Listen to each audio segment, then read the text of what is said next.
hello, amigas, and welcome to Amiga Leadership Podcast. So I'm here live in vivo. With my girlfriend here, Maricela Arechiga.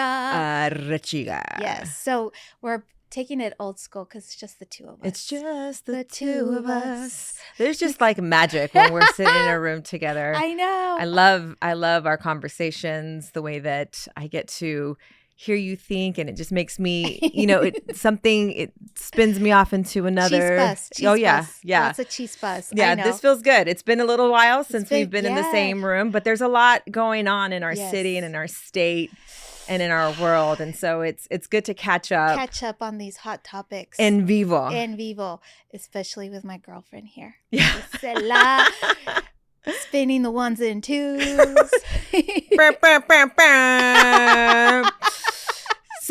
So Jackie, there's a lot going on in politics, Híjole. right? Are we going to go there?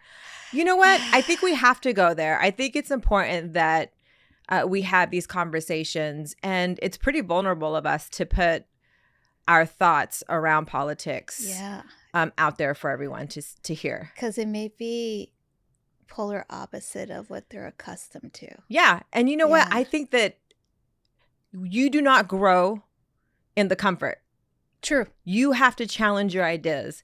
And if our ideas and what we're saying, whichever which way they land for you, are making you uncomfortable, I would encourage anyone listening. Listen in and to ask. Why does it make you feel uncomfortable? Why does it make you feel uncomfortable? If you're mad, step aside. Because the truth of it is that politics, whichever way you lean, if you're right-leaning, left-leaning, Democrat, Republican, progressive, whatever it is, neither of these parties are perfect. No, not at all.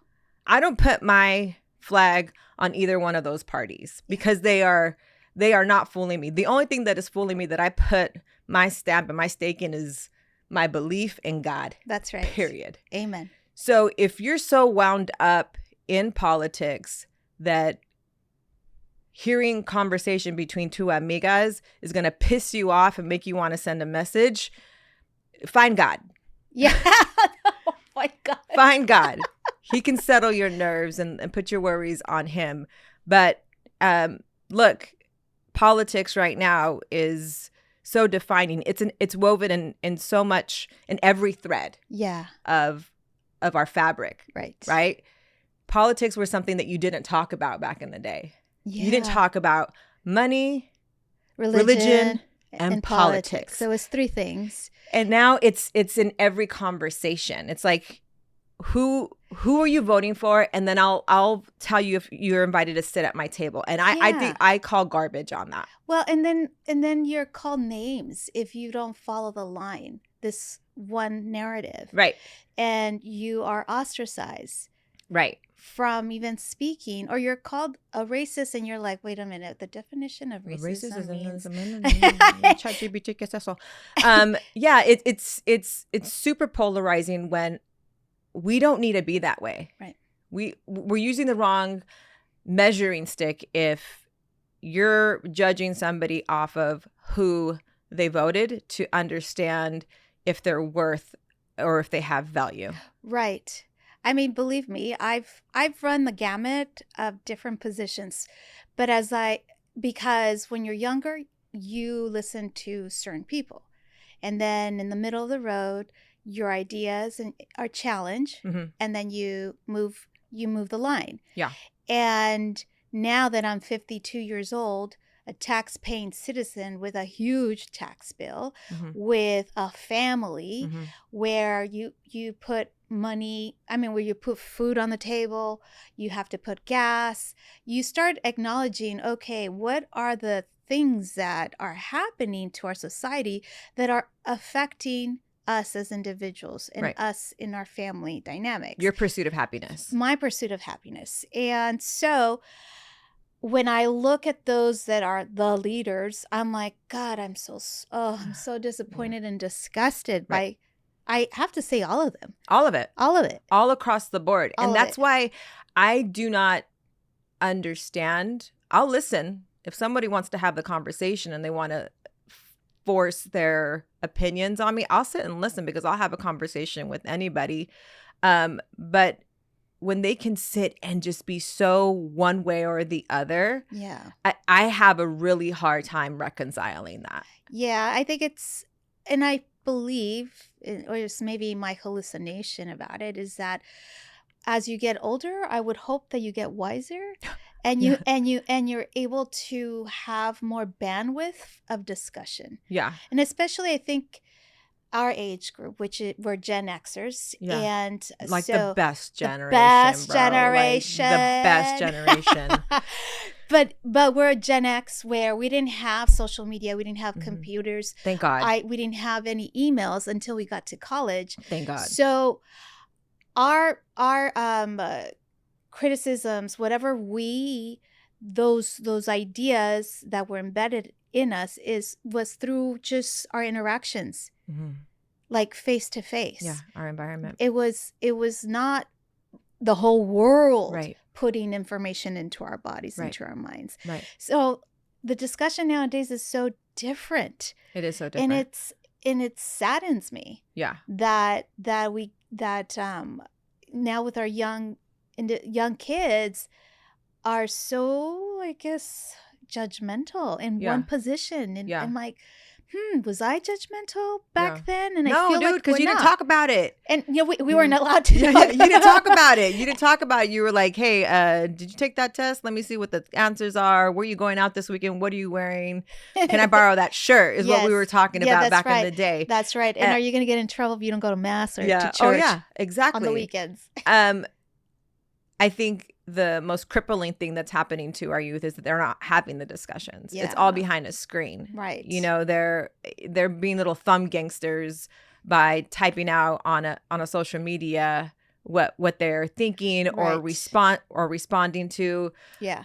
And they don't have the skill set. I shouldn't say all of them. I shouldn't characterize an entire generation, but regretfully, a lot of the individuals that I come across don't know how to have a difficult conversation, because it's a dang skill. Yeah. And you don't get good at it until you do it. Yeah. And so the discussions aren't being had, and it's all the more polarizing. If we can't sit around a table, if we can't sit across from each other and just hear each other's opinion, I am not trying to convince anyone, you or anyone, of my position.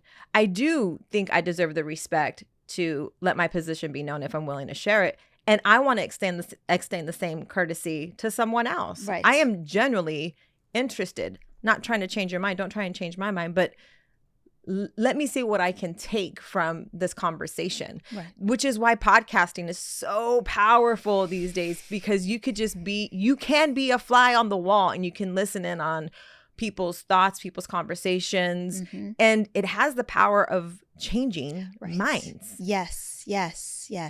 Like, so, we'll talk about what's going on. I mean, globally, state and local. Yeah, let's talk about global, state, and local. So, Mr. Donald Trump cagó el palo. that dude got real cocky and decided when after he took out Maduro in Venezuela overnight, like a kidnapper. Was he trying to be like Alexander the Great? He was trying to be the savior. Did that come through his brain? He didn't read the Bible before he made the decision, because that fool stepped in crap. Yeah. Like, this is biblical what he stepped into. He really, I feel he thought that he could come in the way he did with Venezuela.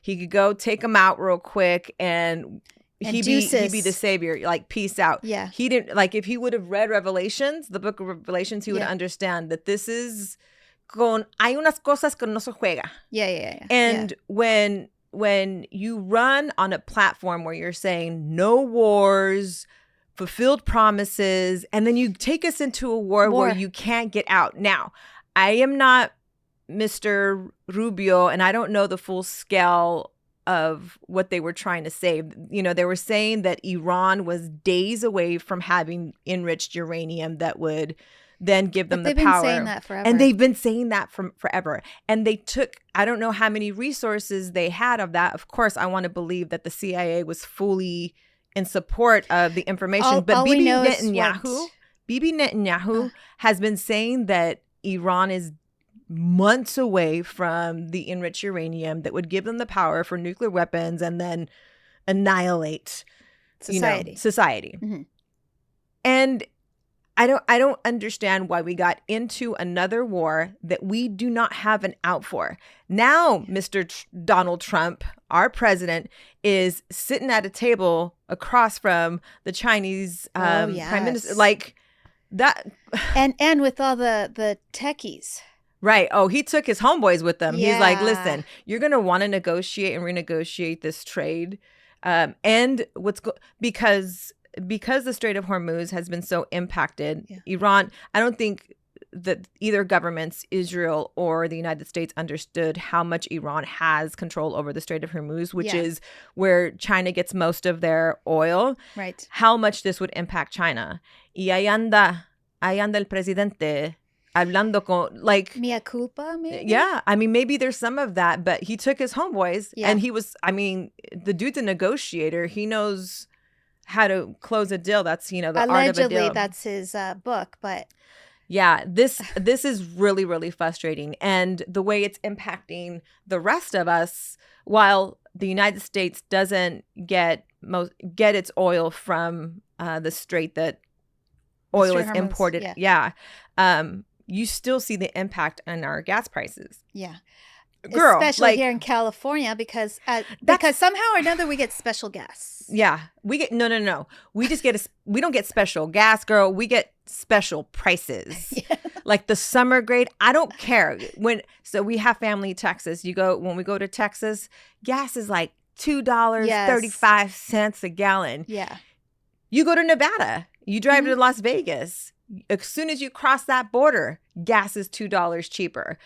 Gas in California, as everything in California, is more expensive because of the taxes. Right. And where are those taxes going? They sure as hell aren't going on Sherman Way, where I drive every day and there's potholes that haven't been filled for freaking 5 years. It ain't happening there. No. So when we talk about what Trump has done, and I can say this because while there's some things that I agree that Trump has done, there are other things I think he's a complete idiot for. Yeah. This would probably give him the biggest clown hat for doing this, in my opinion, at least right now, being very short-sighted. Right. I don't know if he's saved the world from a dictator who would have used those weapons against us. I don't know that information, but from right now, what I do see is businesses hurting. I see my business hurting. I see people hurting. Yeah. Because everything is even more expensive. And there's no out, Jackie. Right. Well, that we can see right now. Right. And I hope there is an out eventually. I mean, let's pray that it's not 8 years later and we're out. Not. Well, right? that brings to me that it almost feels it might be like I don't know if you're familiar with the Iran-Iraq war. It was a 10-year war where allegedly the United States was neutral when in fact they weren't. No. We weren't as Isn't a that nation. when we were weaponizing? Both sides. Always meddling. Well, that's meddling for us, right? Yeah. And I think there's just so much at play with this. I don't know. I do know from Persian friends when this whole thing happened in the beginning, I mean, there was a lot of rejoice. Oh yeah, right. And I don't blame them. I don't blame them. And I believe that the intent was good. The plan has proven to be terrible. Yeah, like what was the plan, homie? Did you really think? What was the end game? Yeah, what was the end game? Which is why I go back to. Do you know what was the end game? No, I don't think anybody knows. I don't think anyone, at least right now, except for the powers that be, would know what their suggested end game was. Yeah. It sounds like, it looks like they certainly didn't calculate for the Strait of Hormuz and how much Iran would control that. I've heard that, while we're playing checkers, apparently the president is playing chess. Yeah. So great. let's see. Yeah. How that plays. Yeah. Well, right now he's playing Chinese checkers, homie, because he's in China right now. Yeah. I mean, look, if we come out, if Trump comes out having negotiated with Iran and China and comes out with a better trade deal with China on one side and has de-armed Iran on the other, yo, chingon. Yeah. I'll give that to you. Yeah. That's pretty badass. Mm-hmm. But if we're 2 years, 3 years down the line in this war, it keeps going. It keeps going. And look, it's choking us. It's choking us right now. Yeah. It's choking us right now. The Americans are paying the price for this at the gas pump. And it'll impact the primaries in November. You know, right now Trump has Congress and he has the Senate. He has the full authority of government by a narrow margin, but still he has it. And we could see, you know, probably the House flip, and which would make the last 2 years of Trump's term very difficult. Yeah. Who knows? Who knows if there'll be any progress. Yeah. At a state level, you know, coming into California, the governor's race is starting to heat up. It's been really interesting let's talk about that. It's been really interesting to follow because you have probably 4 prominent candidates. You have Javier Becerra, who was a part of Biden's. There's some controversy there. Oh, yeah. Did you see his KTLA?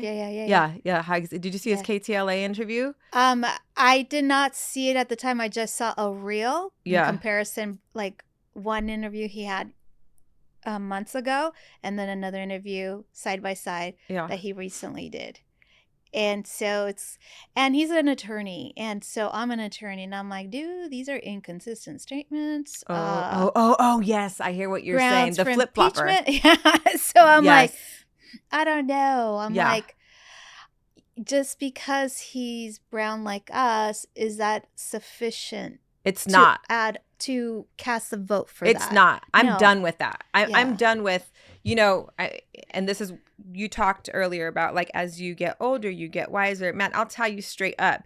In my 20s, when I started to vote, if there was a Latino name on the ballot, I was like, boom, I'm putting. I don't even know what they're for, what they stand for. No, I don't care what it is. If you're a Latino, I want you to be in that position, and I cast that way. Yeah. My vote is for sale. You could buy my vote. I don't care if you're a Democrat or if you're a Republican. If you have a good idea and if you have a good track record of supporting that idea, I will put my check on your name. Otherwise, I'm not voting. Yeah. Whether you're a Latino, a female, a male, it's right now. It's so critical. It's so important that we change our cadence for how we vote. Yes. Because there's so much at stake. We see what identity of politics have done to California and what they've done to Los Angeles. It's crippled us. It's taken us to a third world freaking country. We are a laughing stock of a state and a city. I am tired of seeing friends and family move away. I am exhausted by the conversation that I constantly have with my husband of, do we move? I don't want to move. Yeah. I want to stay here, but I also want to stay. We don't want to give up on California. I don't want to give up on California. Or LA. Yeah. I love living here. I love what it stood for. I love the opportunity, the diversity, all those things. But I needed to live in a place that has the same affection for me. Yes. And I haven't felt that way about this city specifically and the state generally. Yeah. So when you have candidates at the governor and we'll talk about the mayor's race right now that don't have good ideas and a good track record of those ideas, you ain't getting my vote. You ain't getting my vote. So you have 2 big politicians, career politicians. Let's name them, because I opened up my pamphlet the other day and I said, well, good Lord, how many are there on this pamphlet? I was like, how do you even know? Yeah. How do you even know who to vote for? Yeah. I could not. Literally, I came to this day and I'm here with Maricela and I'm like, Maricela, you're going to have to take the reins because I don't know shit about what's going on.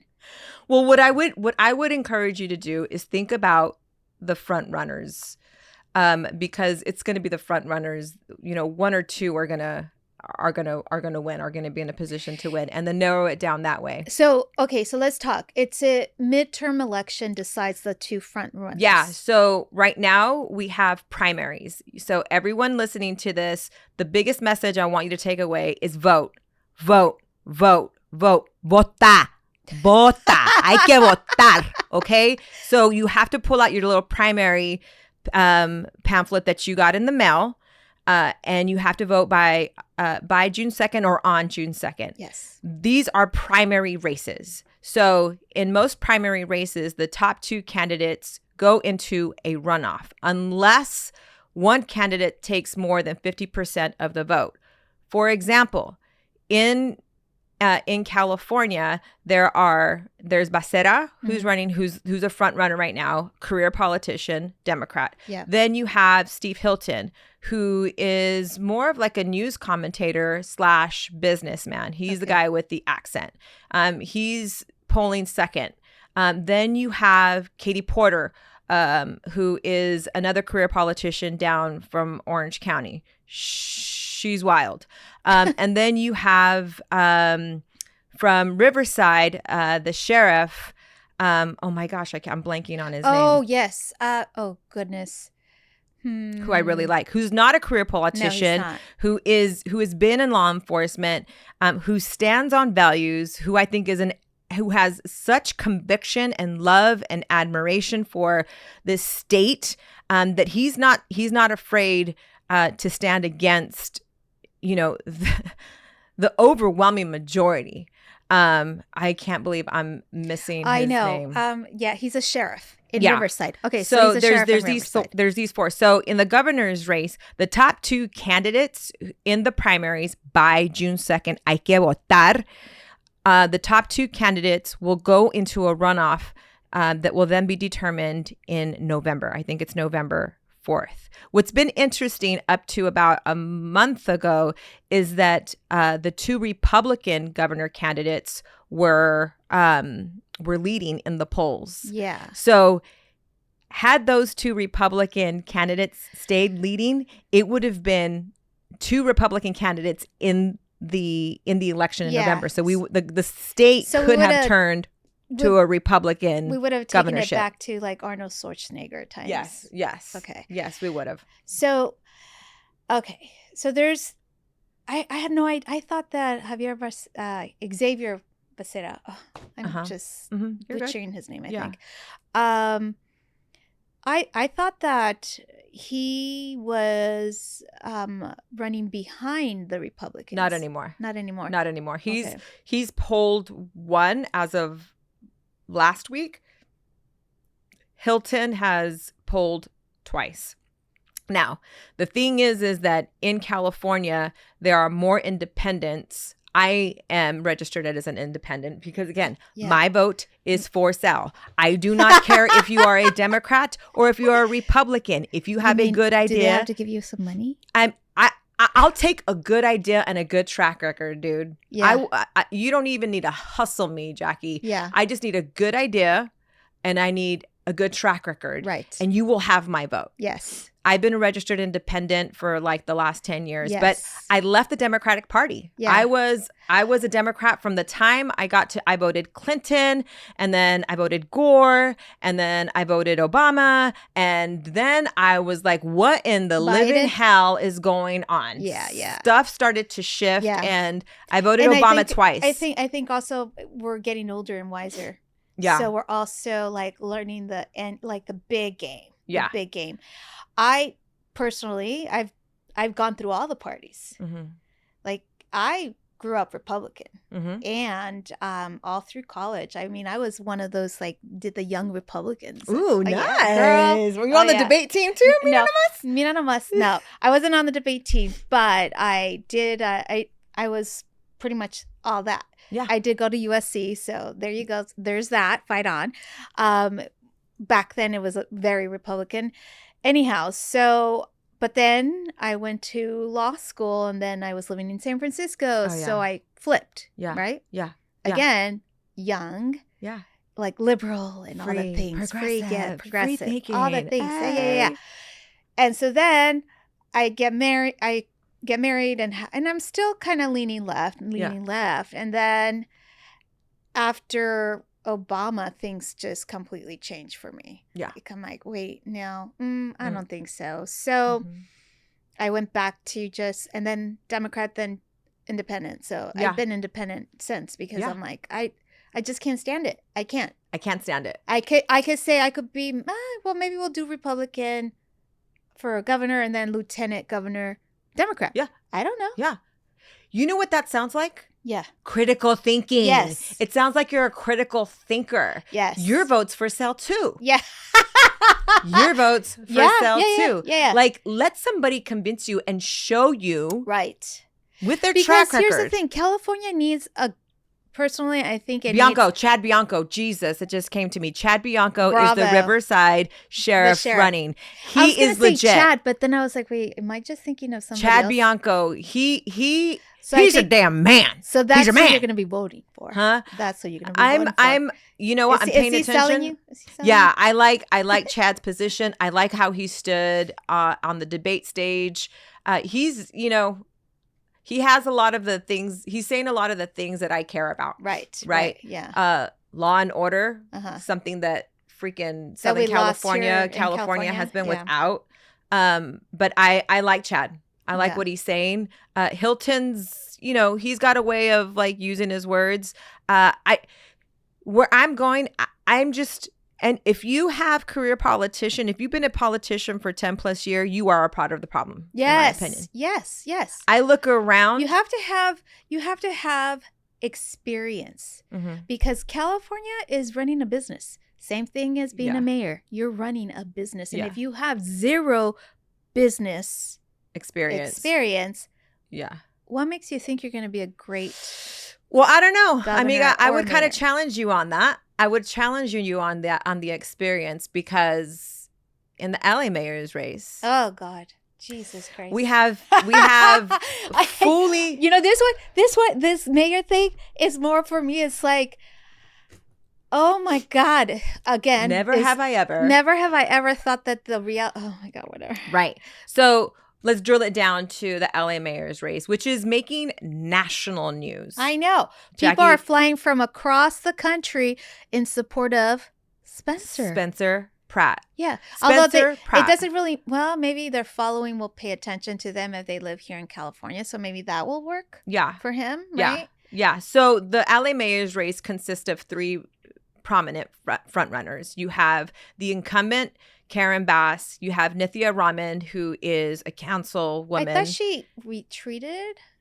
As of yesterday, I hadn't seen that. Oh, okay. She's starting to get pressure. Okay. Because she's polling third behind. And then you have a Republican candidate, Mr. Spencer Pratt. Yes. The dude from the hills who is making waves. Oh, I remember when I didn't see The Hills like a lot. I just occasionally, but the times that I did see the episodes and he was in it, I used to be like, he was a villain. Fucking dick. Yes. Excuse my French. He was a villain. Girl, I watched every damn episode of The Hills. I was in Santa Barbara, living in Santa Barbara. I was still in college at the time. I loved The Hills. What's up, Lauren Conrad?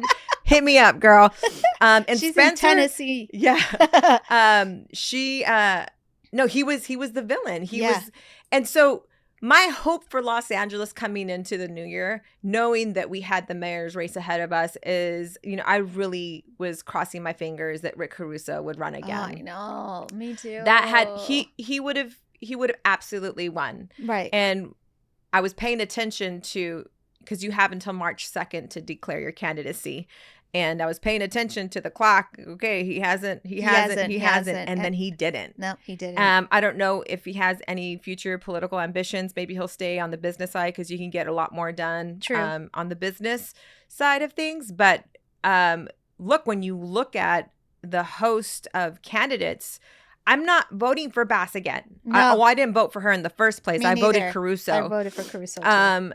But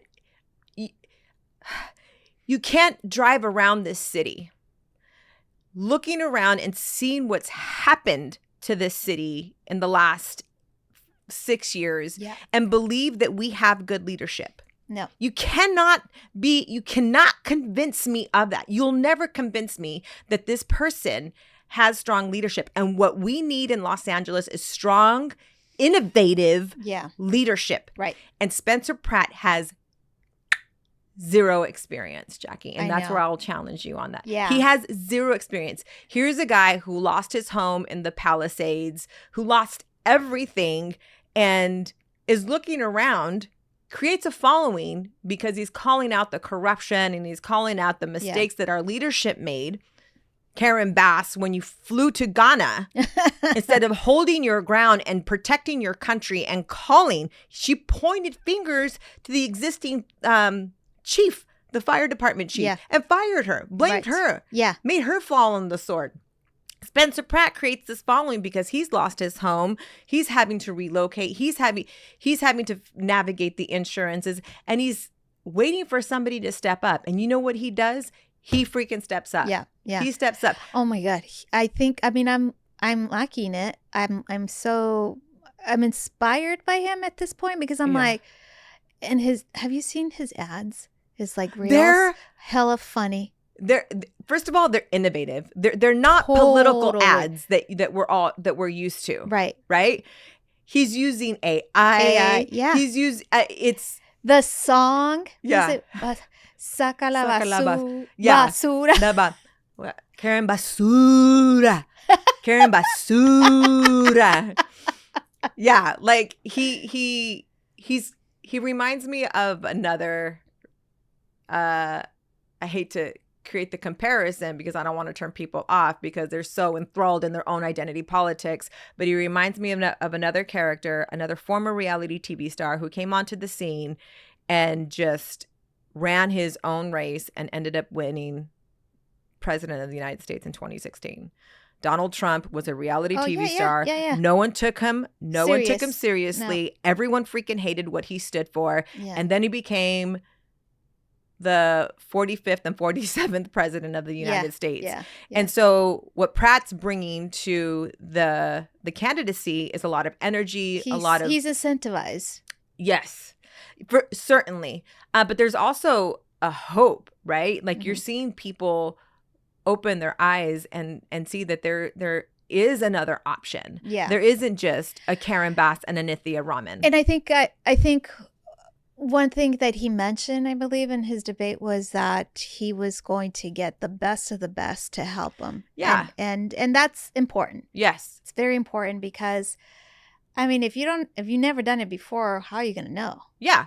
Well, when you run a business, certainly when you run a small business, you have to do all the things. Right. But you get to a place where this person who is an expert at accounting is going to be my accountant. Yeah. This person who's an expert in marketing is going to be my marketing chief. Right. This person who is the best at, you get a team around you. You don't actually do all of the things. Yeah. You focus on the things that you're good at, and for everything else, you delegate. Right. That's what a strong leadership does. Mm-hmm. And if Spencer Pratt is coming in with no experience, I believe he has. He's not. No es un pendejo. No. He's not dumb. No. He graduated from USC. Okay. Right on. Yeah. So that's the only thing I do like. For all the more reason, Jackie, you should put your check. Your vote is for sale, girl. No. Yes. My vote is for sale. So I like the energy that he's bringing. Yeah. I cannot vote, and I will not vote for Karen Bass. Hell no. I will not vote for Nithya Raman. No. I have driven through her districts, and I've seen the product of her leadership. I see what the streets are. We have entertainment coming to Los Angeles like we never have before. We have Olympics. We have FIFA starting in a month. We have a Super Bowl. We have the Paralympics. Y la casa está sucia. Está sucia. Está sucia. ¡Qué vergüenza! Exactamente. And so my appeal to anyone listening is to, number one, get out and vote. Get out and vote in June 2nd, and get out and vote in November. Yes. And before you put your check box, your check, or you circle the circle on whatever candidate, ask yourself why. If you are just checking the box because that's what you always do and that's who you typically always vote for, please just look around. Just take off the lens and look around at what's happened to our city. We need new leadership. Mm-hmm. If you are in District 30, there is a young Latina named Araceli Martinez. Oh, is this the one from Downey? Yes. Oh, yeah. No, I'm liking her. She's an accountant. I'm not in District 30, but if I was in District 30. But a lot of my relatives are friends. Yeah. Live in that district. I feel like Whittier, a part of Whittier. District 30's Burbank. I think it's also a part of Glendale, District 30. She has fresh ideas. And I'm not just saying this because she's a Latina. I'm saying this because she has innovative ideas. She has a strong personality. She shows leadership. And how my friend Jackie Tapia says, no tiene pelos en la lengua. She's going to say it how she's going to call it how it is. So if you're in District 30, I want you to open up your pamphlet, look to make sure that she's on and vote. Yeah. Vote. Vote for something fresh. Vote for something new because the status quo is killing us. It is. It's killing us as a city. It's killing us as Latinos. It's unacceptable that we are in this position. And so my vote for mayor is going to Mr. Spencer Pratt. Yes. Chances are it's going to go that way for me as well. He has, I'm sold. At first I was like, yes, the pendejo, throw away. I remember him from the hills. But listen, I watched his debate. I saw him stand his ground. Yeah.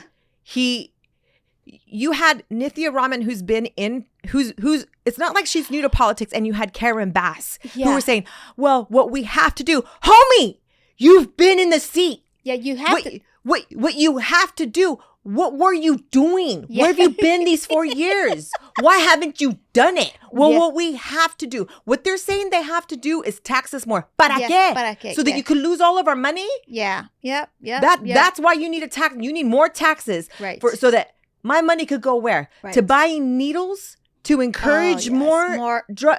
I don't understand it. Yeah. More mutiny.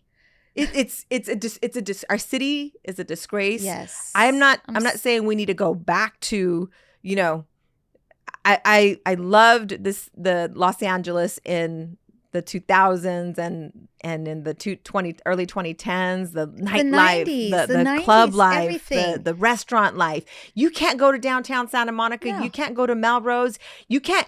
Girl, I went to the store. I had to go out and get I needed lunch items for my sons the next day. I didn't have bread and I didn't have all the things. I went to the store at 8:00 at night. Jackie, they were literally lined up in front of Ralph's, like the zombies, and it's not that I'm insensitive to homeless people, but these are not homeless people. They were on meth, bro. They were on fentanyl. They were hunched over in front of the supermarket. Yeah. And this is the culture of Los Angeles. And I don't know if I'm saying we're going to go back, but we can't be living in this conditions. No. You can't vote for this. No. And then also, we've got too much at play right now. We're having the world look at LA for this summer. Yeah. And the Olympics. Yeah. No, we got to clean house. We got to clean house. So that's our advice. Vote by cleaning your house. Yes. If you have to call somebody in to clean it for you, do it. Take a deep dive into why you vote the way that you vote. Voting the way that you have is not working. It's not working for the city. It's not working for our state. We need a change. The state is such a beautiful, rich state, diverse state, offers so much, and that we stay stuck on our identity politics. I'm only going to vote Democrat because I've only ever it's not enough. That's wrong. Be a critical thinker. Yeah. Think outside of that box. And if you're pissed at what I'm saying, good. Ask yourself why, and then go find Jesus. Well, with that comment, then I guess we're done. I'm fired up now. God damn. Man, fired up. Oh my Lord. Well, thank you, Maricela. Man, you were on your soapbox. I just had to let you just rip. Jackie, I just feel it's critical. Yeah. It is important. Yeah. It is important. And I'll be honest, I took a break from voting and I was like, fuck this. I don't like any of the politicians. So what's I understand. The point? But I think this time around, I feel like it's important. Yeah. Let them sell you, girl. Let your vote be for sale. All right. A ver qué me van a vender. Clean streets. That's right. Clean streets. Please sell me clean streets. All right, amigas. Well, thank you so much for this amazing episode with my girlfriend Maricela Arechiga. And Jackie Tapia. That's right.